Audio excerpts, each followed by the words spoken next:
Pas un arbre, pas un brin d'herbe ou le moindre signe de vie.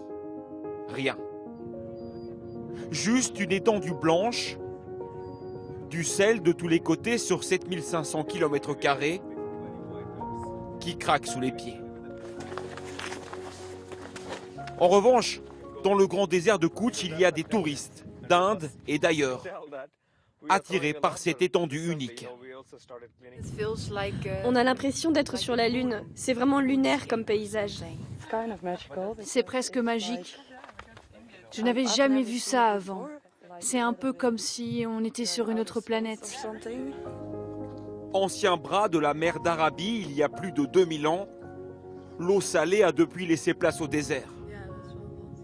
Du matin au soir, la température varie de 4 à 40 degrés ici.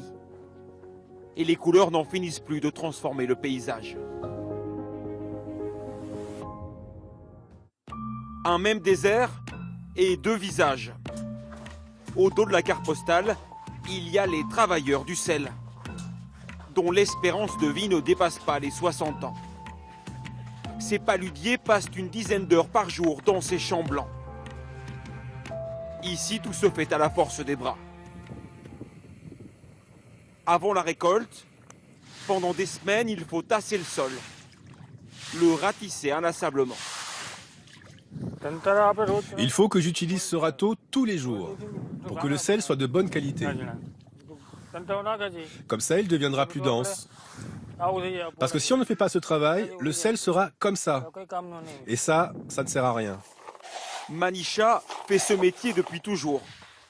Pour moins d'1 € par jour, elle travaille dans ces marais salants avec son mari et son frère, sous le soleil de plomb. Je n'aime pas ce travail. Je le déteste. Je suis trop peu payée. On travaille tellement dur et notre paye ne le mérite pas. Travailler le sel nous fait vieillir beaucoup plus vite. Le contact du sel sur sa peau a créé des crevasses sur ses mains et sur ses pieds.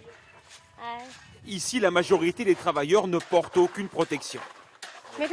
Ce travail me donne des douleurs dans l'estomac, dans le dos et dans les jambes. Le soleil me brûle la peau. La réverbération sur cette couleur blanche me fait pleurer. Le soir, mes yeux sont tout rouges. Elle vit juste à côté, dans cette hutte construite avec des bâches en plastique et du bois. L'isolement est total, ni accès direct à l'eau potable, ni épicerie, tout est rationné. Mais pour Manisha, il n'y avait pas d'alternative. Mon père aussi travaillait dans ces champs, tout comme moi. On a toujours eu le même métier. Mais je ne veux pas que ma fille fasse la même chose. Je veux qu'elle se débarrasse de cette fatalité.